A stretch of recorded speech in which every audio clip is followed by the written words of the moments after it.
Hack the Entrepreneur is part of Rainmaker FM, the digital business podcast network.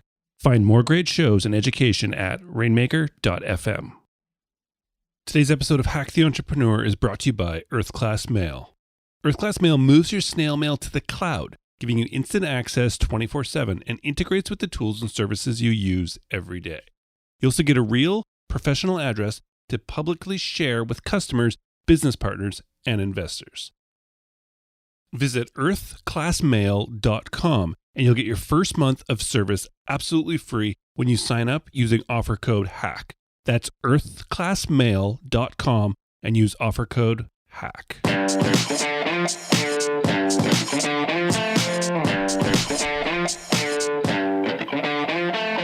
Welcome to Hack the Entrepreneur, the show which reveals the fears, habits, and inner battles behind big-name entrepreneurs and those on their way to joining them.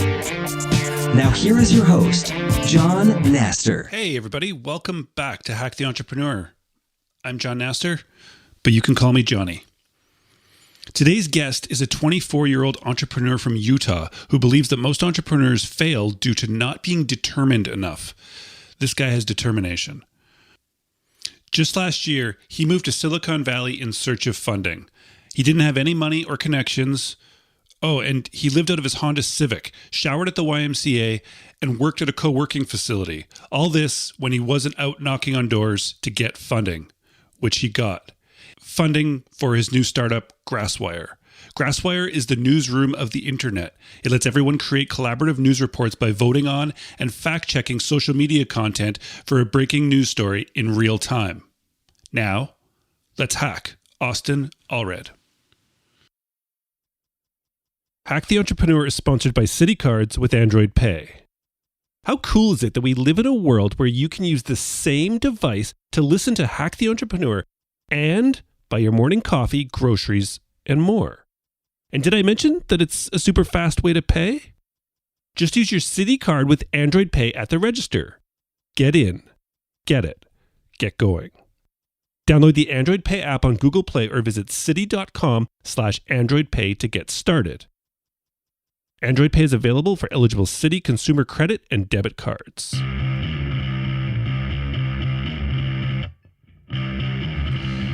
Welcome to the show, Austen. Hey, good to be here. Oh, thank you so much for coming. Let's jump right into this. All right. Austen, as an entrepreneur, can you tell me what the one thing is that you do that you feel has been the biggest contributor to your successes so far? Ooh, I'd say that for me, I don't know if this is true for every entrepreneur, but it's really just a matter of hanging in there. There are a million different times that you can give up and a million different obstacles, and so it's just keep on going. So you feel like you have learned to do that? Just struggle through the things you need to struggle through? Yeah, I feel like entrepreneurship, almost more than anything else, is just staying alive, just doing what you can to keep going. The idea for the company that I'm running now is many years older than the company itself actually is, and there are a lot of times when I was just like, you know what, this isn't worth it. I'm done. But some way or another, you end up figuring things out and just picking up and going one more day, and it works out. Well, so far it's worked out. So it doesn't always, yeah. Yeah. So there's a time, you're fairly young. I think you're 24. Mm-hmm. Yeah. So there's a time in every entrepreneur's life, I find, when they realize that they either have this calling to make something that needs to be made in the world, or else they just find out they can't work for somebody else. Can you tell me about when this happened for you? Oh, that's probably been a series of discoveries, and both turn out to be true in my case. I only really ever held, well, I guess I've held two real jobs. The first I got fired from after like a month. The second, they were really entrepreneurial, so it worked out for a little while until I left to start Grassfire now. But my foray into entrepreneurship probably started when I was around 13, when there was this relatively unknown website called eBay that was just barely getting off the ground.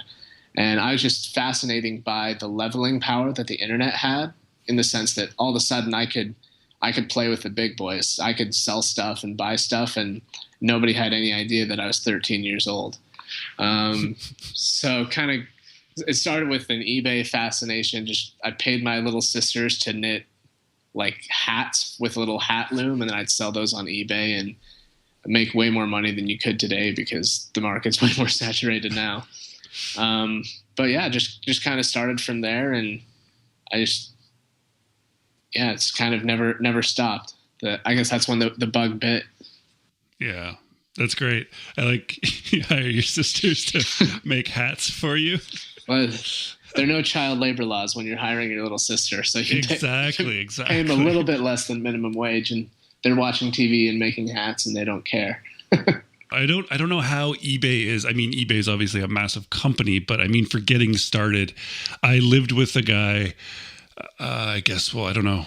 It was like 15 years ago or whatever it was when it first started. And I didn't know what eBay was at the time either. And he just started selling the craziest things that he could find and like buy certain spots on the internet or at like a big store, and then he would sell them and box it all up and ship it off. And it looked crazy to me, but then he started like making serious money, and just our living room got completely taken over by boxes. And yeah, I don't know if you can still do that stuff. I don't know if that's how it works, but no, I feel like eBay's now become very much commoditized. Like back then it was kind of this wild west of like, even it's hard to remember, but even then the notion of being able to sell something online without having merchant processing and your own website, that was really foreign and really new. So I signed up with my mom's information because I wasn't 18 yet. And so, I mean, you had to use like a social security number to sign up. It was pretty crazy back in the day. And then I just switched all that information over to my name. Before they actually input the security controls that said you have to be X years old and you have to have a valid bank account and all this stuff. So I was like, I got a credit card in my name when I was like 14, which I'm pretty sure is super illegal. But it all worked out. So the internet is the great leveler, you call it. Do you think you would be able to, or do you think you would still have the drive to become an entrepreneur and build things if the internet didn't exist the way it does? I probably would personally, but it would be a lot harder. I mean, even right now, to the extent that, you know, we raised money from Utah and we're not really a Silicon Valley startup, even though, you know, I lived in Silicon Valley for a little bit.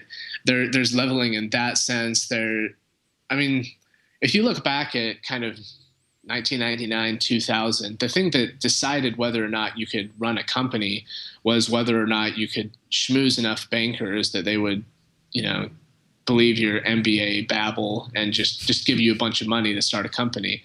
Now, for a variety of reasons, money is much more tech savvy. It's a lot easier to get. B, you don't really need, you don't need anywhere near as much. Sometimes you don't need any money to get a company off the ground. So it's completely leveled the playing field in my mind. There's still a little bit of way to go, but compared to where it was, say, 10 years ago, it's just so much better and so much easier to get into what you really love to do. So you mentioned it a few times, Grassfire, yep. But could you give us like the elevator pitch for this? Yeah. So along with the internet being leveled, we're now living in the world for the first time ever where everybody is instantly connected. So for example, 100 years ago, when a news event happened, we had to send a reporter out to wherever something was happening. They'd write it down and then they'd sell it to us, whether that was through advertisements or we'd actually pay for it. But the news is experiencing a revolution of its own in the sense that now, for the first time ever, everyday people can actually share firsthand accounts of the news as it's happening. And so this kind of flips breaking news on its head. But that stuff is really hard to find, that content. So if you're trying to find a good photo from the Hong Kong protests that are going right now, there are like 20,000 tweets an hour about Hong Kong, and you'd have to sort through all of them to find the good stuff. And then when you do find something, you have no idea if it's actually accurate. So Grassfire is a real-time newsroom that's curated and fact-checked by everyone. And its goal is to solve those two biggest problems that are holding back citizen collaborative journalism, which is finding the content and verifying it. Where did the idea come from for Grassfire? Yeah, so I was I was living in China actually for a little bit, and I was supposed to take the new bullet train from Shanghai to Beijing, but I told the taxi driver to take me to the wrong train station. There's a Shanghai train station and there's a Shanghai South, and I had him take me to the wrong one, so I accidentally missed that train. And the train that I was supposed to be on ended up colliding with another bullet train, and tons of people died. But it was China's new baby, so they were trying to cover it up, basically. And as I watched that journalistic process unfold, where people were trying to dig through medical records and they're trying to do all this stuff, it just really frustrated me that you couldn't hear from any of the people that were on the train. There were hundreds of people that were directly involved. Why can't I just get the story from any of them? It would be so much easier, so much faster, make so much sense. And that was kind of the impetus for Grassfire. Then, so I started watching all the social media channels really heavily, and then the Arab Spring happened. So from that point on, I realized that this is the future of news, getting the news directly from the people involved in real time. But there's not really a good way to do that in a reliable and accurate and time-effective way. Wow. I'm still going back to the fact that you almost died if you would have got on the right train, possibly. Yeah, it's still a little bit. I mean, I've told that story enough times that I kind of, in my mind, I kind of gloss over that fact, but I don't know.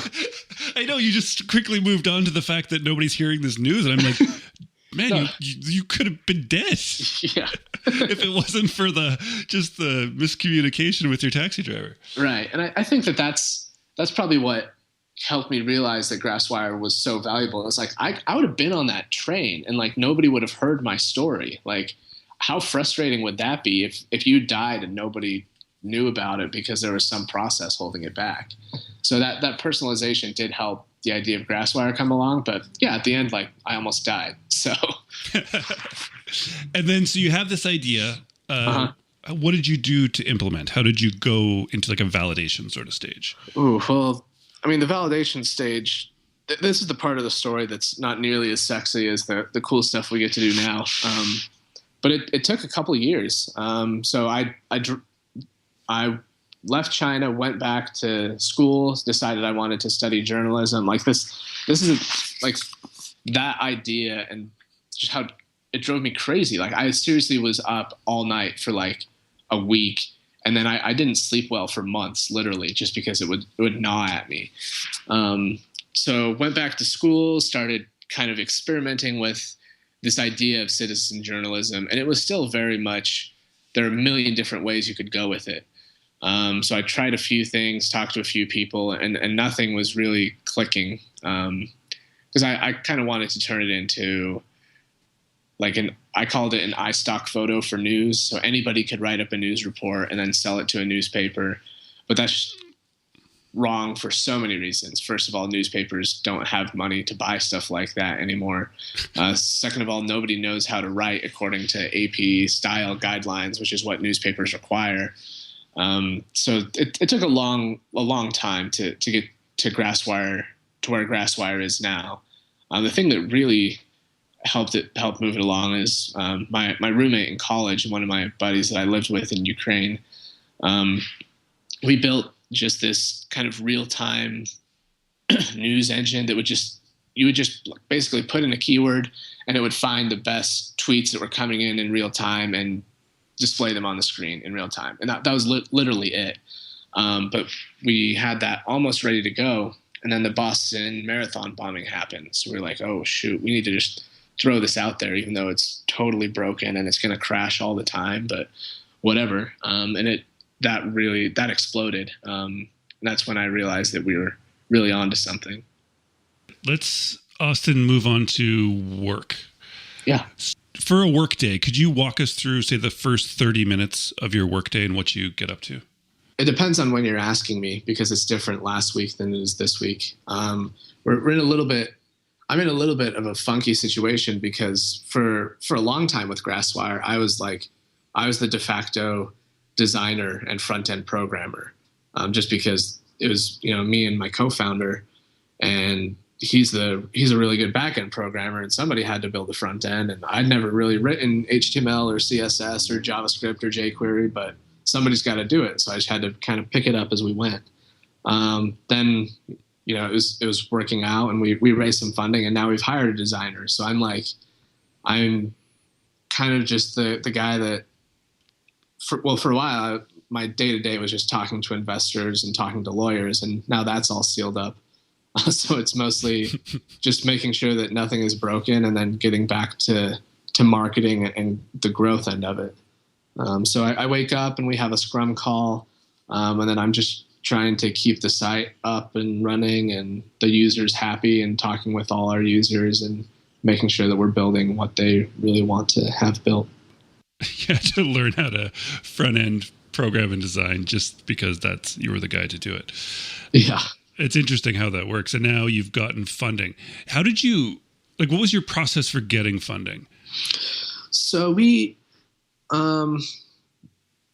longer story is that after the Boston Marathon bombing happened, we were like, holy crap, this is cool.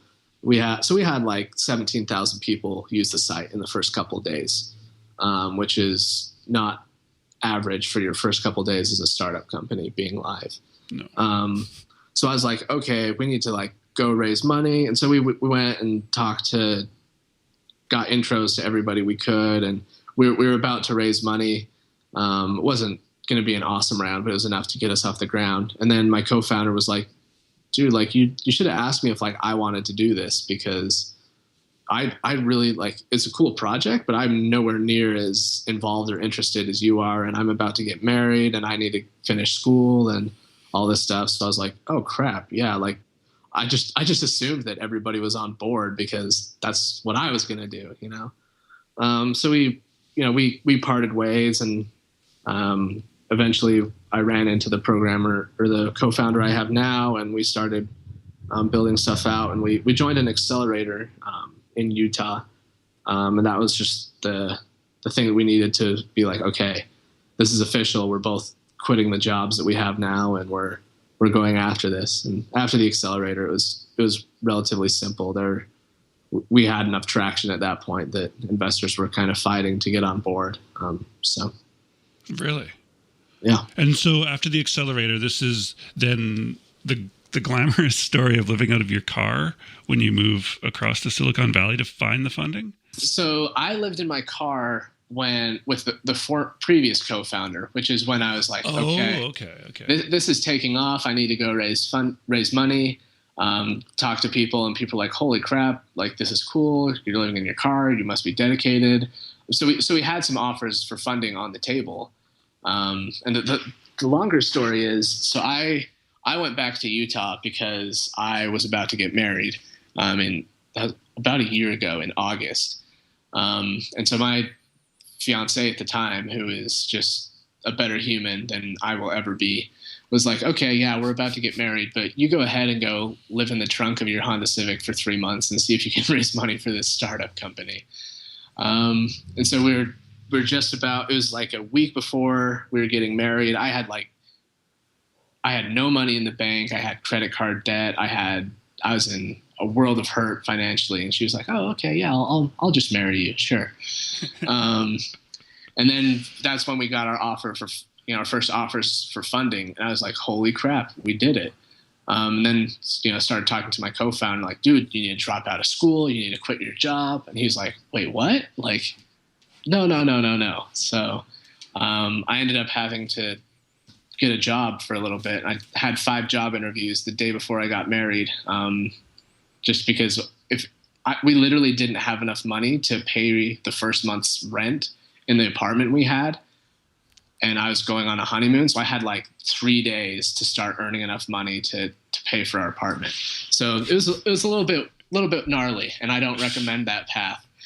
But it all worked out. I got a job that was really awesome, and it paid enough money, but still let me do Grassfire on the side until we could get into the accelerator a little bit later. So it was almost a year actually. So there's definitely some tough times in between then, but it all worked out. Yeah. Do you think the whole moving across the country, looking for funding while living in a Honda Civic, I believe, Yeah. I mean, it makes a story, right? And you said that people like were interested because it's obviously you're dedicated enough to do this. Like, I mean, if you really are that dedicated, it's good to have that story behind you. It does help you rather than just, oh, I'm here staying in a nice condo. And you know what I mean? It really does separate you. Like, would you, sure. if you had to do it again, would you do it the same way? So, I mean, I'm not going to pretend like living in the trunk of your Honda Civic for 3 months is like a good time, right? Like that's not a situation that you're like, oh, I would like, if I would go back and had tons of money, I would do that. It was born out of necessity, right? That's like saying, I don't know, some inspirational story of a guy who, you know, kept himself alive by picking up soda cans and recycling them. You're like, man, aren't you glad you did that? He'd be like, no, of course not. That was terrible. I mean, there's definitely signaling that happens from that. It's not so much that I lived in my car. That's not very cool. It's that I was willing to live in my car to make this happen. And I think that when people see that kind of determination, it's not that I was poor, right? Or that I was broke or homeless. Like there are a lot of poor, broke, and homeless people that were, you know, more homeless and poor and in more hard times than I was, even though I had no money. It's just like, you know what? At the end of the day, like I'm not going to let this die. Like it's going to happen, or I'm going to die trying to create it. And that's valuable, I feel like. And that's noticeable, and that sets you apart. So when people see that kind of determination, which anybody could have, and you don't have to be homeless to have that kind of determination, people are willing to give you time and money and get on board if it's something they believe in. So yeah, I think that aspect of it definitely helped, and it sure made it easy to get press and that type of thing too. But so to summarize, I don't think it's that I lived in a car. I think it's that I was willing to live in a car. Nicely said.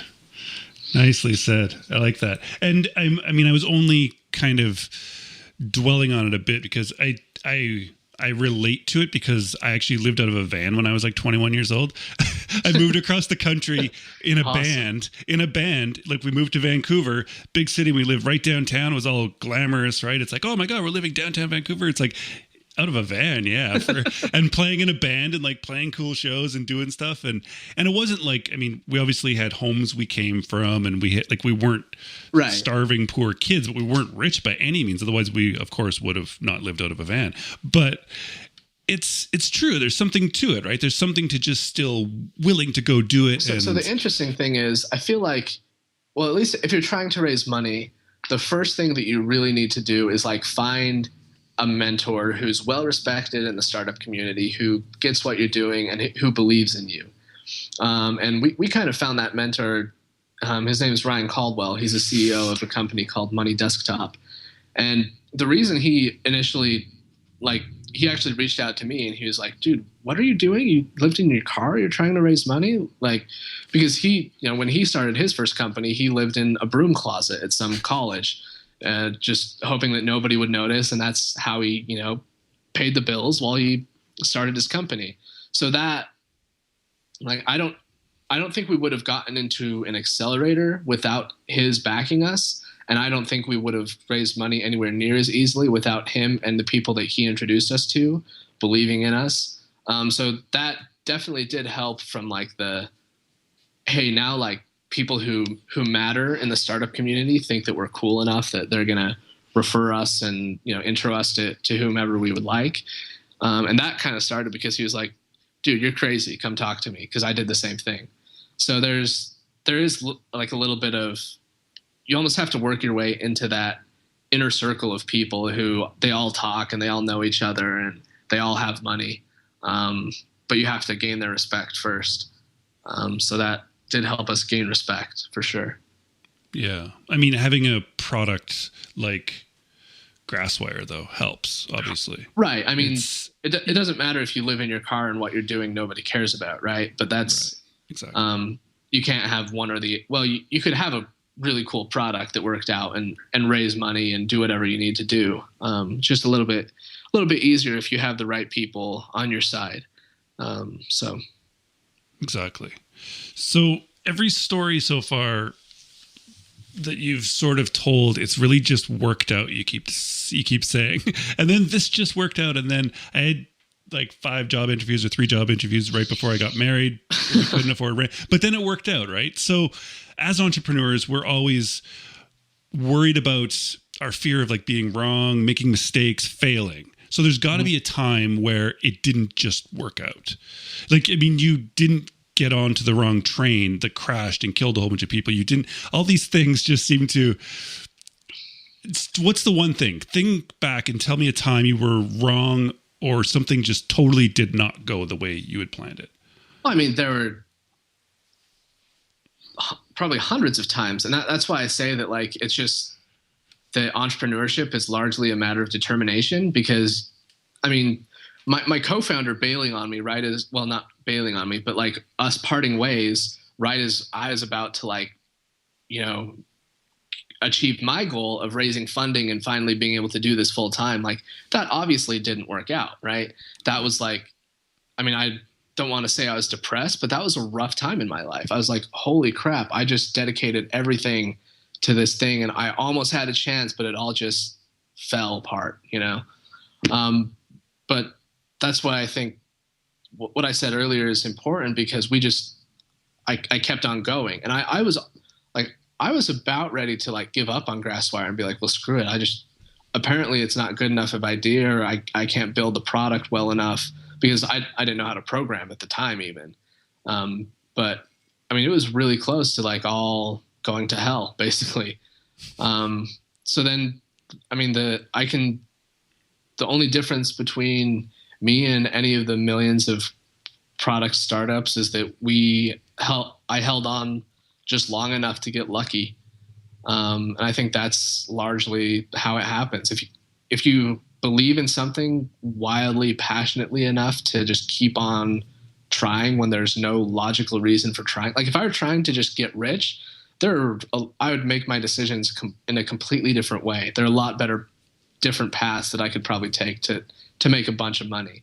But this is just something that has to exist in the world. So I'm going to make it happen, or I'm going to know that like I did everything I could and it failed because I suck, you know, and that's it.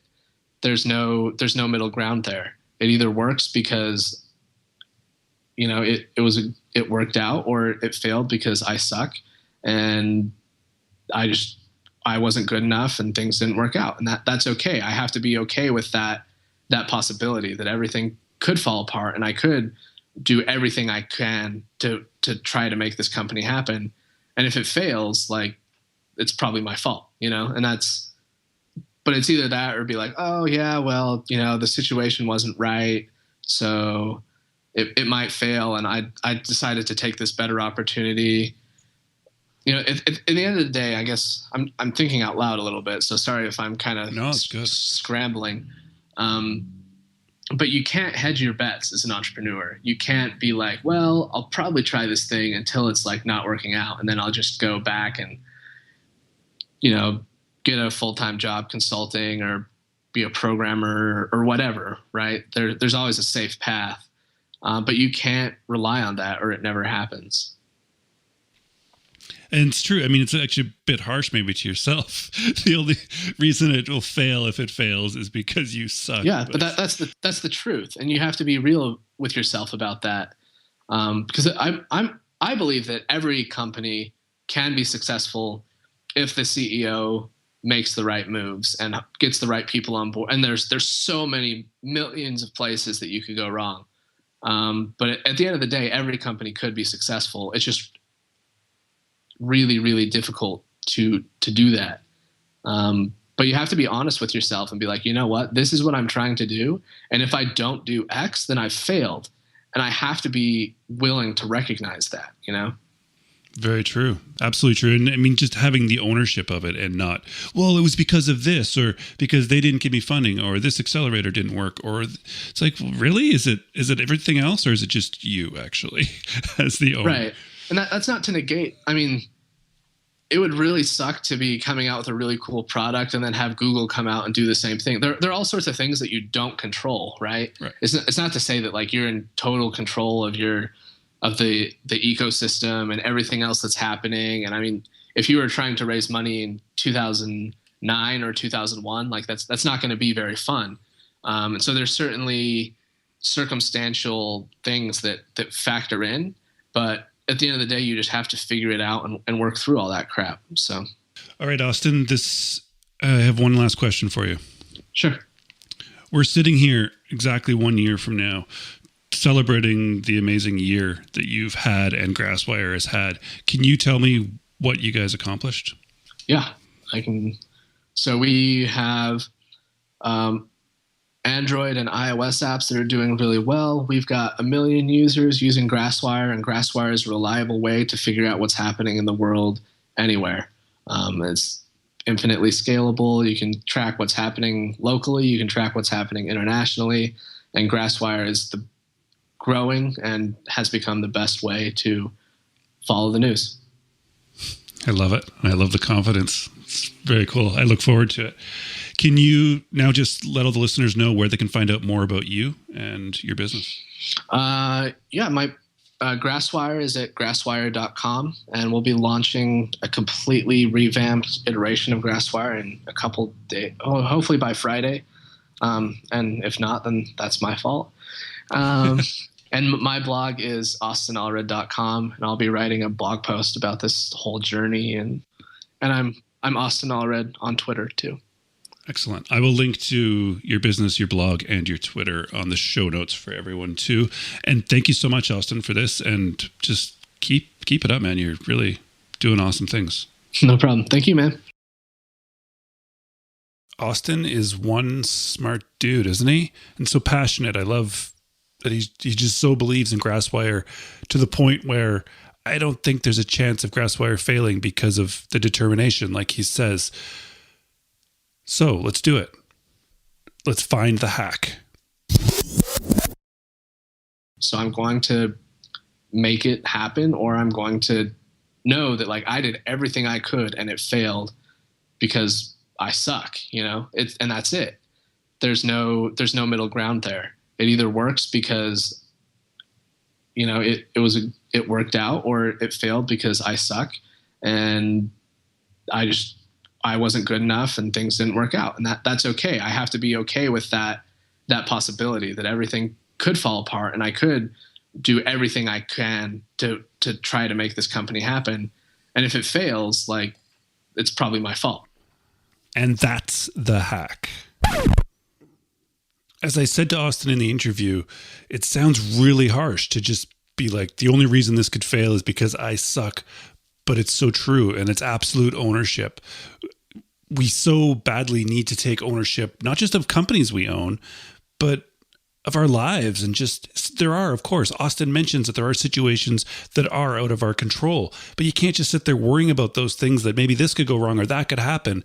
And you can't blame others when things do happen to you. This is you. You have to, if you're willing to go out there and put out a product or create a service or a startup, you have to know that it's you and you are putting yourself on the line. And I think putting yourself on the line like that and admitting it is what's going to allow you to succeed. It's definitely what's going to allow Austen to succeed. So thank you so much for that, Austen. I just love that hack. So this has been a lot of fun. As always, thank you so much for taking the time to stop by and hang out with us at Hack the Entrepreneur. I really, really appreciate it. If you haven't yet, please, hacktheentrepreneur.com. Check out the site, and there's a subscribe button right at the very top to get my best hacks once a week. It's a two-way conversation there. I email you once a week, and you then have my email address. You can reply to me or send me an email at any time. It's been fun. It's been great. Please come back next time. And until then, keep hacking the entrepreneur.